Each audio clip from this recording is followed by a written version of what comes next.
पुढील कार्यक्रम प्रसारित करणारे आहेत जॉयसमेर मिनिस्ट्रीचे मित्र आणि भागीदार. तुम्ही इथे असताना तुम्हाला गरुडाच्या पिल्लांप्रमाणे सगळ्या गोष्टी बसल्या जागी मिळतील, पण भरारी ही मारावीच लागणार आहे.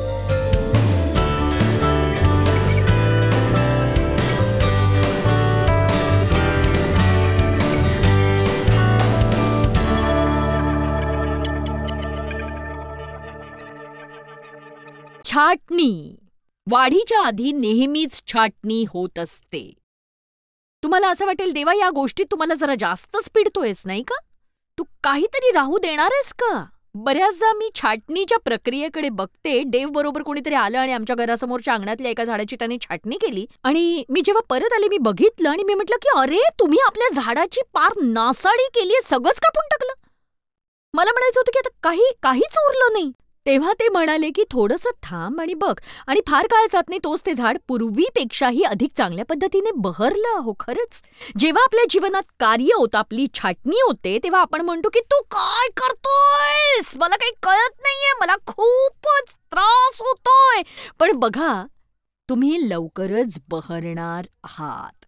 मी तुम्हाला प्रामाणिकपणे सांगते, मला माझ्या जीवनात कुठल्याच क्षेत्रात कधीच पदोन्नती मिळाली नाही, म्हणजे मी एका स्तरावरून दुसऱ्या स्तरावर गेले नाही.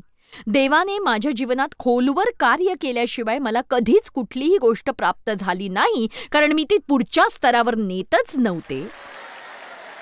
बघा, सध्या तुमच्या ऋतूंमध्ये आणि स्वभावामध्ये काही गोष्टी अशा असतील ज्या तुम्हाला पुढच्या स्तरावर जाऊ देत नसतील आणि त्यासाठी तुमच्या जीवनात कार्य व्हायला हवं.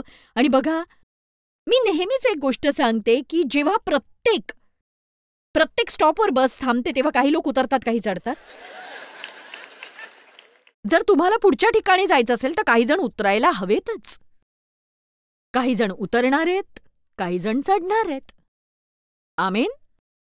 आता आपण गरुडांविषयी बोलू.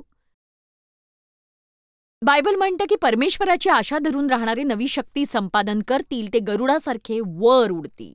असं म्हटलेलं नाही की ते कोंबड्यांसारखे अंगणात फडफडत राहतील. माझ्याकडे एक संदेश आहे ज्याचं शीर्षक आहे, फडफडायचं की भरारी घ्यायची आहे. तुम्हाला गरुडाप्रमाणे भरारी घेणं ठाऊक आहे का, की तुम्ही कोंबड्यांसारखे धूळ उडवत जमिनीलाच बिलगून राहता? सांगा मला. तर लहान गरुडाच्या पिल्लांची खूप काळजी घेण्यात येते, अगदी लहान ख्रिस्ती बाळांसारखी.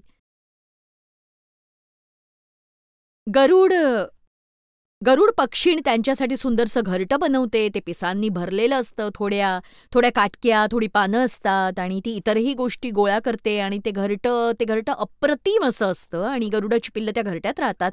ती भुकेली होतात तेव्हा ती पिल्लं अन्न मागतात आणि म्हणतात "ओ, ओ, ओ, ओ, ओ." मग ती गरुड पक्षीण भरारी घेते, पिल्लांसाठी चारा गोळा करते आणि ती तो घेऊन येते, आपल्या पिल्लांना भरवते. ती पिल्लं खूप गोड असतात, अगदी लहान ख्रिस्ती बाळकांसारखी. आणि जर कोणी तुमच्यासाठी प्रार्थना करावी वाटत असेल तर नुकतंच तारण झालेल्या व्यक्तीला बोलवा, कारण देव त्यांच्यासाठी काहीही करायला तयार असतो, नाही का? जेव्हा तुम्ही हनीमूनला जाता तेव्हा सगळं छान गोड वाटतं. तुम्ही म्हणता, ओह किती छान आहे. मग तिथून परत आल्यावर तुमचं काय चालू होतं? हे काय आहे? तर जेव्हा गरुडाच्या पिलाची उडण्याची वेळ येते, जे देवाने आपल्या सगळ्यांसाठीच नेमून ठेवलेलं आहे, आमेन, गरुडासारखं उडणं, तर गरुड पक्षीण आपल्या पिलांजवळ येते आणि म्हणते, बघा बाळांनो, आता घरट्यातून बाहेर पडून उडण्याची वेळ झाली, पण त्या पिलाला मात्र आपलं घरटं सोडायची इच्छा नसते, कारण त्याचं तिथे छान चाललेलं असतं, ते त्याला सोडायचं नसतं. आणि मी हे तुम्हाला अगदी खरं सांगते, ती गरुड पक्षीण यावर तोडगा म्हणून आपल्या घरट्यातल्या सगळ्या मऊ गोष्टी, म्हणजे सुखासीन वस्तू, मऊ पिसं, जमिनीवरून तिने गोळा केलेले फोमचे मऊ तुकडे ती दर दिवशी काढायला लागते. आणि लवकरच त्या पिलांसाठी तिथे काहीच उबदार असं राहत नाही आणि आता त्या घरट्याचा फक्त सापळाच शिल्लक राहतो. खाली असतात काटेरी टणक अशा जुनाट फांदीच्या काटक्या आणि फांद्या, आणि आपण कल्पना करूया की ते पिल्लू बोलायला लागलंय आणि ते घरट्यातून बाहेर डोकावतं, इकडे तिकडे पाहतं, म्हणतं की मला मला ठाऊक नाही, पण आता हे सुखासीन ठिकाण राहिलं नाही, कदाचित ते बाहेर असावं. आता आई आपल्या पिल्लांवर कृपा करते. ती झपकन झेप घेते आणि पिल्लाला उचलते आणि खाली सोडते आणि ते ते ती अशी सोडूनच देते.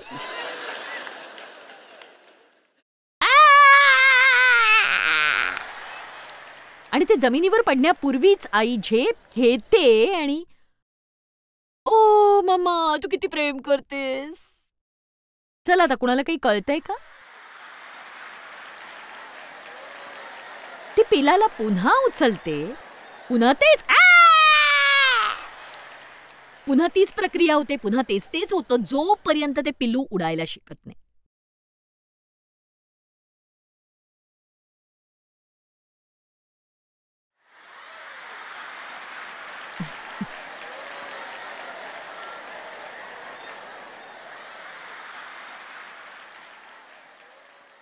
बघा, देवाची सुद्धा आपल्याकडून हीच अपेक्षा आहे.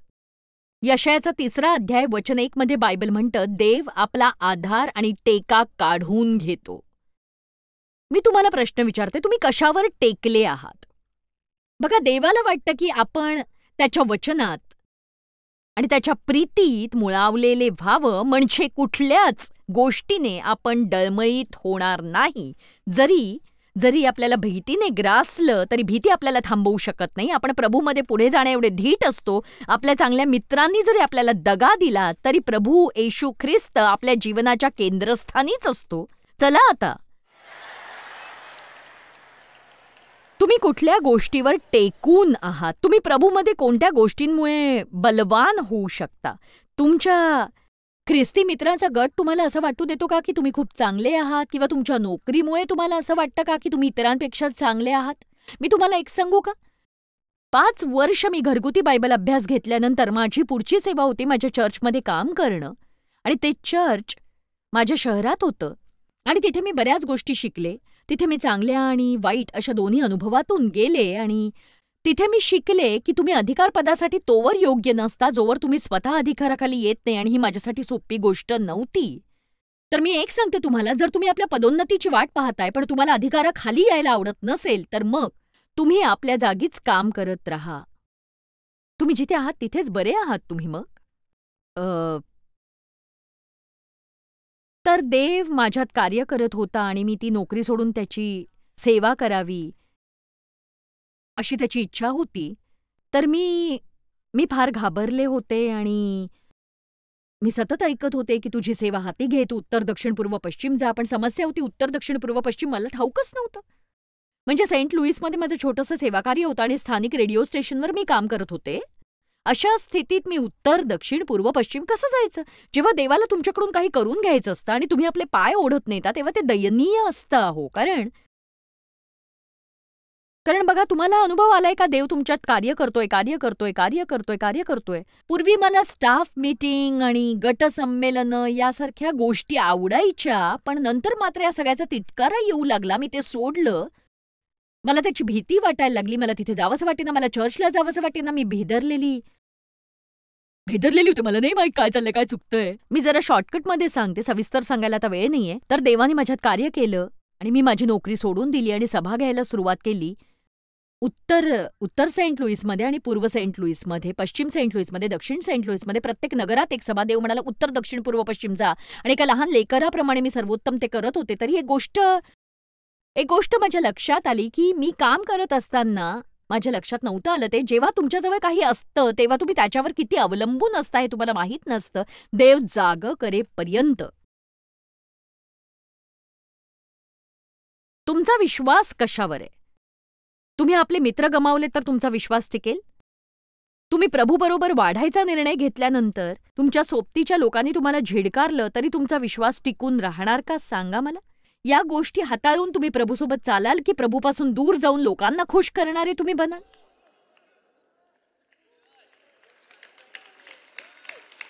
चला, आता मी त्या लोकांशी बोलते ज्यांची देवाबरोबर चालायची इच्छा आहे. मी त्या लोकांशी बोलत नाहीये ज्यांना फक्त पिल्लूच बनून राहायचं आहे आणि जे गरुडाचा धडा स्वतःसाठी लागू करतात त्यांच्यासाठीच हे आहे. आमेन. तुम्हाला उडायचंय की फडफडत राहायचंय? तुमच्या हातात येते. जेव्हा मी चर्चमध्ये काम करत होते तेव्हा मी फार फार फार प्रसिद्ध होते आणि अगदी लोकप्रिय होते मी. आणि जेव्हा पालक नसायचे तेव्हा संदेशाचं काम मीच करायचे. मी सहाय्यक पालकीण होते आणि मी बायबल कॉलेजमध्ये शिकवायचे आणि आमची स्त्रियांची सभा चालायची. आठवड्यातून एकदा शेकडो स्त्रिया त्याला यायच्या आणि ती नगरातली एक छान सभा असायची. चला आता, माझ्यासाठी माझ्या नावाची पालखिणीची जागा अशी सगळ्यात पुढे. प्रत्येक सभेच्या वेळी त्यावर नाव असायचं, जॉयस मायर्स, डेव्ह मायर. कुणी माझ्या खुर्चीत बसत नसे. माझं स्वतःचं ऑफिस होतं आणि ज्याच्या दारावर माझं नाव होतं, माझ्या टेबलवरही. आमच्या मासिकात दरवेळी माझं नाव एक स्टाफ म्हणून असायचं. मी महत्वपूर्ण होते. चला तर, कुणी ऐकतंय का माझं? मी हे जेव्हा सोडलं तेव्हा पार्किंगमध्ये माझी जागा नव्हती. मला इतरांसारखी ती जाऊन शोधावी लागत होती. खुर्चीवर माझं नाव नव्हतं. जागा मिळेल तिथे मला बसावं लागत होतं.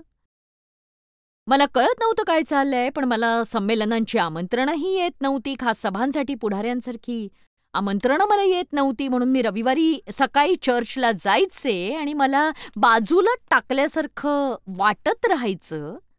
अगदी वाईट टाकल्यासारखं. देवाची तुमच्यासाठी ही इच्छा नाही, माझ्यासाठीही तशी नाही. जोवर मी या सगळ्या गोष्टींपासून दूर होत नाही तोवर देवाचं कार्य माझ्यात चालू होतं. कारण देव मला उंचावत होता, जे आज तुम्हाला दिसतंय. पण मला ठाऊक नाही, कितीतरी वेळेला आपल्याला मागे परतायचा, वळून पाहायचा मोह होतो आणि आपण त्यामुळे जोमाने पुढे धावत राहत नाही. चला आता, मी कुणाशी तरी बोलते आहो. तर तुमच्यापैकी बरेच जण मधल्यामध्ये लटकतायत. तुमची सुरुवात झाली, तुम्ही पुढे जाऊ लागलात, पण तुम्ही मध्येच अडकलायत. मधल्यामध्ये सोडून देऊ नका. एक सांगू, मी चर्च सोडल्यानंतर माझ्या सभा या लहान होत्या. मी कष्ट घेतले. मी बराच काळ एकटीच होते आणि हे सगळं पाहता मी म्हणायचे की हीच आहे का पदोन्नती? मला सारखं मागे फिरावंसं वाटायचं आणि कितीतरी स्त्रिया सतत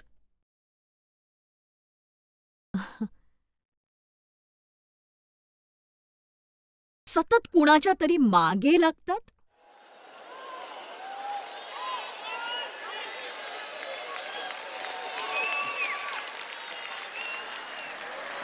तुम्ही कुत्रा असल्यासारखे ते बोलतात, ते तुमचा अपमान करतात, तुम्हाला वापरतात, तुम्हाला मारतात आणि तुम्ही दूर जाता, एकट्या पडता आणि तो पुन्हा गोड बोलतो. तुम्ही मागे फिरता पुन्हा एकदा.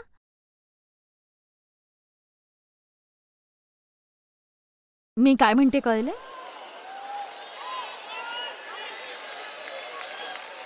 ऐका, जिथे देवाची इच्छा आहे तिथेच तुम्ही टिकून राहा. तुम्ही कठीण गोष्टींपासून कधी पळ काढू नका.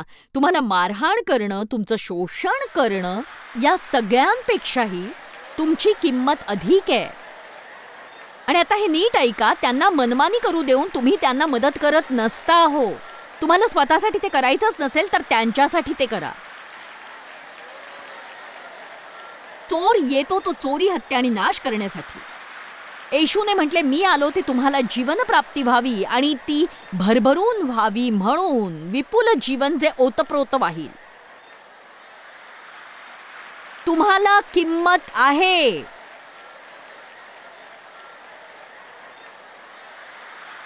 तुम्हाला कल्पना नाही मी कितीदा माझ्या नोकरीकडे परतले असेन, जिचं दार माझ्यासाठी उघडच होतं आणि मी तिथे कधीही जाऊ शकले असते. पण मी कठीण गोष्ट करणं पसंत केलं. आपण जोमाने न धावल्यामुळे जे गमावतो ते मला खरंच खूप हादरवून टाकतं. खरंच. फिलिप्पेकरास 3 मध्ये पौल म्हणतो की मागील गोष्टींकडे दुर्लक्ष करून पुढील गोष्टींकडे लक्ष लावून मर्यादेवरील खुणेकडे मी धावतो. वरील पाचारणाकडे मी धावतो. बघा, एक काळ असा होता की जेव्हा माझ्या आईवडिलांच्या संदर्भात देव माझ्या जीवनात फार जोमाने कार्य करत होता आणि त्यावेळेला मला ते समजत नव्हतं आणि मला प्रश्न पडला की ज्यांनी ज्यांनी माझ्यासाठी काहीच केलं नाही त्यांच्यावर पैसे खर्च करायला मला देव का सांगतोय? त्यांच्यासाठी तू एक घर घे, त्यांना फर्निचर घेऊन दे, त्यांची काळजी घे, त्यांचं सामान सुमान भर, त्यांच्या अंगणातलं गवत त्यांना कापून दे, त्यांना घर खर्चाला वेळोवेळी पैसे देत जा, इत्यादी इत्यादी सगळं. आणि बघा, देव मला हे सगळं का करायला सांगत होता असा प्रश्न मला पडला आणि हे बरोबर नव्हतं. पण एक सांगू, देव हे आपल्या बाबतीत नेहमीच करत असतो.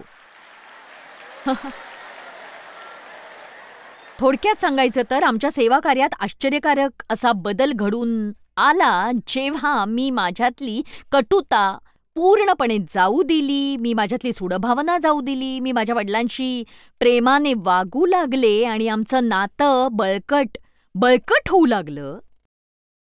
एक सांगू का की देवाला तुम्हाला पदोन्नती द्यायची आहे, पण काही गोष्टी ज्या तुम्हाला पुढे जाऊ देत नाहीत त्या त्याला ठाऊक आहेत.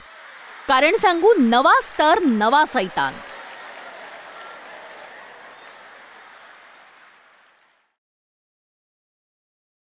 त्या लहान गरुडाच्या पिलासारख्या काही गोष्टी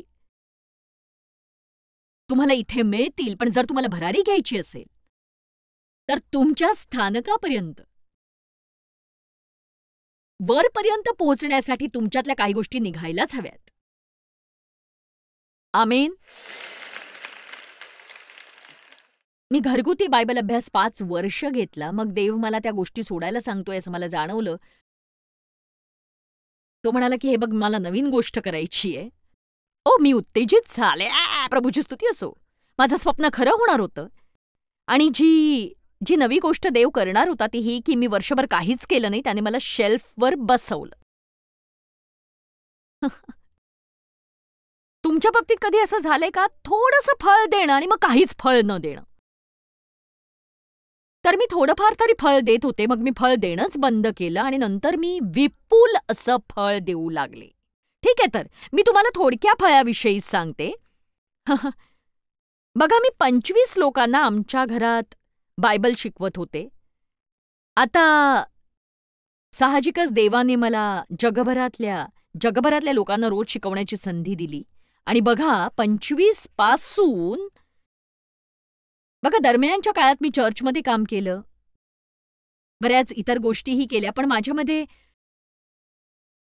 तेव्हा काही गोष्टी होत्या त्या आत्ता नव्हत्या आणि मला भीती वाटायची, असुरक्षितता होती. मी इतर लोकांशी स्वतःची तुलना करत बसायचे. पण देवाला मी हवी आणि तुम्ही हवे आहात. देव कुणाचीच नक्कल पाहू इच्छित नाही, त्याला मूळ प्रतच हवी आहे, हे लक्षात घ्या. आमेन. तुम्ही ऐकलं का? नवी कोरी मूळ प्रत. तुम्ही स्वतःचीच नक्कल करू शकता सगळ्यांना दूर केलं तर. तुम्ही स्वतःपासून शिकू शकता, स्वतःचं कौतुक करू शकता, तुम्ही स्वतःवर संतुलित प्रेम करू शकता, कारण जिथे तुम्ही जाता तिथे तुम्ही स्वतः असताच.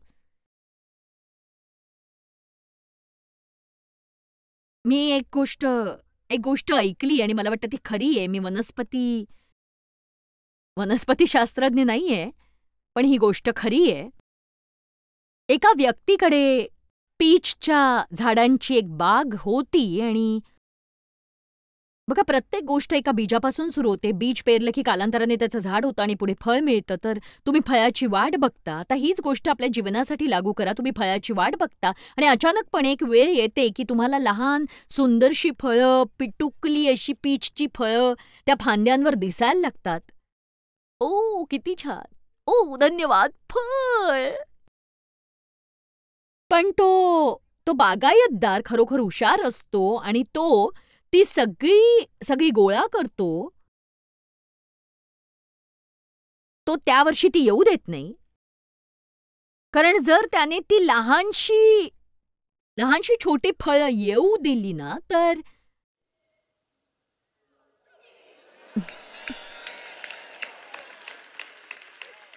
तर 1-2 वर्षात कदाचित पुढच्या वर्षी झाडाला तशीच फळं येतील. कदाचित पुढच्या वर्षी थोडी मोठी फळं येतील, पण तो म्हणतो मला अशी फळं नकोयत. तो ती काढून टाकतो तो. तर जर तुम्ही झाड असाल तर म्हणाल की तू माझे लाड करायला हवीस ना. मी इतकं वेळ वाट पाहिली, मी इतके कष्ट घेतले, मी उन्हातान्हात उभा राहिलो, मी इथे उभा आहे, मी वाट पाहिली आणि शेवटी मला फळं लागली आणि तू आता ती उपटून फेकून देतोस.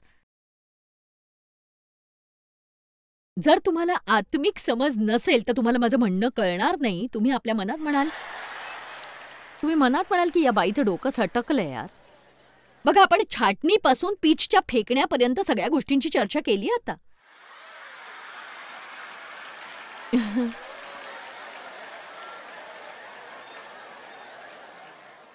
सकाळी सकाळी एवढं गमतीशीर होणं बेकायदेशीर आहे, नाही का? पण तो बागायतदार जो हे करतो तो तब्बल 2-3 वर्ष वाट बघतो आणि मग जी सर्वोत्तम टपोरी कधी पाहिली नसतील अशी निरोगी पीच फळं मिळतात. ठीक आहे, तर माझ्या लहान बायबल अभ्यासाची लहान फळं लागली होती आणि दर आठवड्यात आमचे 25 लोक येत होते आणि आमच्या घरात आम्ही बसायचो. मी बायबल शिकवायचे, ते घरी जात असत, पुन्हा पुढच्या वेळी येत असत. असं अगदी छान चाललं होतं. माझ्या जीवनातला गोड अनुभव होता. आणि देव म्हणाला की आता हे थांबव, मी एक नवीन गोष्ट करतोय. आणि मग पुढच्या वर्षी मी माझ्या शेजाऱ्यांसारखंच ते घालवलं. आणि तुम्ही कदाचित माझ्या ह्या गोष्टी ऐकल्या असतील, त्या मी पुन्हा सांगणार नाही. पण ती हस्तव्यवसाय करणारी होती आणि मी एक सर्वसामान्य गृहिणी होते आणि मी सुशोभीकरणात अशी कोणी महान नव्हते. आणि मी अशी आहे की एकदा फर्निचर आणलं की ते तिथेच ठेवायचं. गेल्या 20 वर्षापासून ते तिथेच आहे. आणि ती मात्र आपलं फर्निचर सतत हलवत असायची. मग दर महिन्याला तुम्ही गेलात तर तुम्हाला तिचं घर नवीन दिसायचं. ती गवत कापायची, नवरा बाहेर गेला की ती रंगरंगोटी करायची. तिने छान वेली बनवल्या होत्या आणि असं बरंच काही तिने केलं होतं. आणि मला तर गवताचं यंत्रही सुरू करता येत नव्हतं. देवच्या शर्टावरचं बटन शाबूत राहायचं असेल तर ते त्यालाच शिवावं लागायचं. मी शिवलं की गळून पडायचं ते.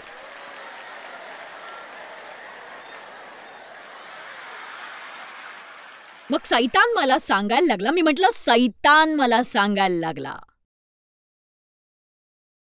तू हे सगळं थांबव, कारण मी जग बदलणार आहे. तू स्थिरस्थावर हो आणि एक गृहिणी बन.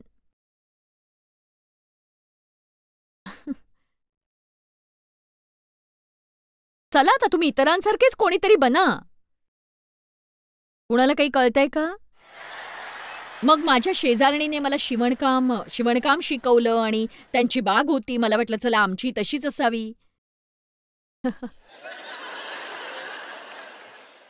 किती दयनीय वर्ष होती ती खरोखर. मला दुरात्मे काढणारं बनायचं होतं आणि मी टोमॅटो उगवत बसले होते आहो.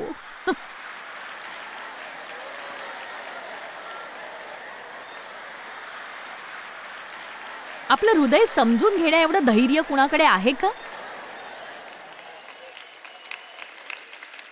जर टोमॅटोसाठी अभिषेक झाला असेल ना तर तेच करा तुम्ही. त्यात काही गैर आहे असं मी मुळीच म्हणत नाहीये. पण सगळेच सारखे नसतात हे लक्षात घ्या. मग ते काही असो, म्हणजे शिवणकाम तर नाही झालं मला, तो वेडेपणाच होता. बागकामही आलं नाही. मी टोमॅटो उगवण्याचा प्रयत्न केला पण त्याला कीड लागली. एका रात्रीत त्या किडीने माझे टोमॅटो खाऊन टाकले. ती बाई माझ्या शेजारी राहायची, म्हणजे कुंपणाच्या या बाजूला ती, त्या बाजूला मी, पण तिचा एकही टोमॅटो त्या किडीने खाल्ला नाही. माझे मात्र सगळे खाल्ले.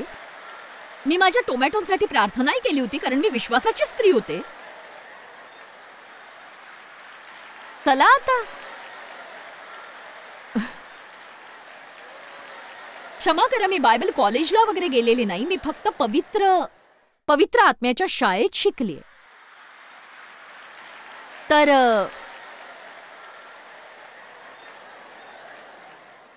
मी शेजारणीला फोन केला. त्या दिवशी पाणी घालायचं होतं आणि मी म्हटलं की आमचं सगळं पीक नष्ट झालं. ती म्हणाली, तू काय बोलतेस? मी म्हटलं, हो, माझ्या टोमॅटोना काही छिद्र पडली आहेत. तिनं बाहेर येऊन तिचे टोमॅटो पाहिले आणि फोन करून सांगितलं माझे छान आहेत. मी देवाचा धावा केला आणि म्हटलं हे काय चाललेलं आहे. मी टोमॅटोसाठी प्रार्थना केली तेव्हा तो म्हणाला की मी तुला टोमॅटो उगवायला सांगितलं होतं का? पण ती राखणं हे माझं काम असूच शकत नाही, कारण मी नव्हतं सांगितलं तुला ते.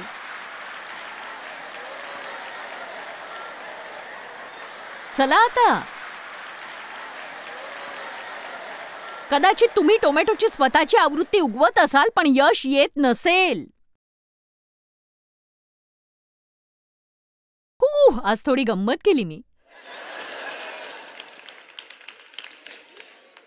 जर तुम्ही स्वतःमध्ये समाधानी नसाल तर ही गोष्ट तुम्ही आपल्या जीवनातून दूर सारा असं मला वाटतं खरंच. चला आता, कदाचित तुम्हाला स्वतःचा द्वेष आणि स्वतःचा नाकार दूर सारावा लागेल. नक्कीच सतत स्वतःला दोष देणं दूर सारा तुम्ही. देवाने तुम्हाला तुमच्या आईच्या उदरात स्वतःच्या हातांनी घडवले याची तुम्हाला जाणीव असू द्या. त्याने तुम्हाला तुमचं व्यक्तिमत्व दिलंय, तुमचं कौशल्य, तुमच्या दुर्बलताही दिल्यात आणि तुम्ही जे आहात तेच असावं अशी देवाची इच्छा आहे. तुम्ही आपलं व्यक्तिमत्व स्वीकारत नाही तोवर तुम्ही पुढचा स्तर गाठू शकत नाही. म्हणून आपलं व्यक्तित्व स्वीकारा, स्वतःला स्वीकारायला शिका.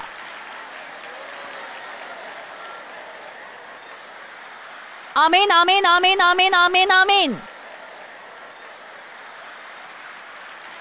काही गोष्टी जाऊ देण्याची वेळ आलीय. बघा, देवाची वेळ ही आपल्यासाठी नेहमीच सुखदायक नसते, पण ती नेहमीच योग्य असते. आपण देवावर विश्वास ठेवायला शिकायला हवं आणि मी म्हणते आपण ते विना अट करायला हवं. जर तुम्ही काही गोष्टी सोडाव्यात म्हणून देव कार्य करत असेल तर हे लक्षात घ्या की त्या सोडण्यातच तुमचं हित आहे. आता ते चांगलं वाटणार नाही, पण नंतर तुम्ही कृतज्ञ राहाल. किमान मी तरी माझ्या जीवनात हे अनुभवलंय. तुम्हाला देववचन शिकायचं असेल तर देवाला ओळखायला शिका आणि देवाचं वचन घेऊनच त्याच्यापर्यंत या. आम्ही तुम्हाला याविषयीची अधिक माहिती देत राहू, तर आपली प्रत लगेच मिळवा.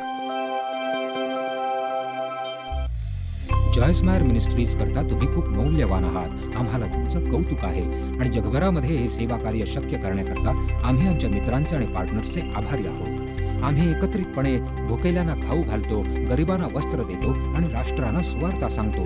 तुमच्या प्रार्थनेच्या विनंती करता आमच्याविषयी आणखी माहिती मिळवा. जॉयसच्या कॉन्फरन्सच्या तारखा पहा आणि ख्रिस्ताची प्रीती जगभरामध्ये पसरवण्याकरता आमचे सहभागी व्हा.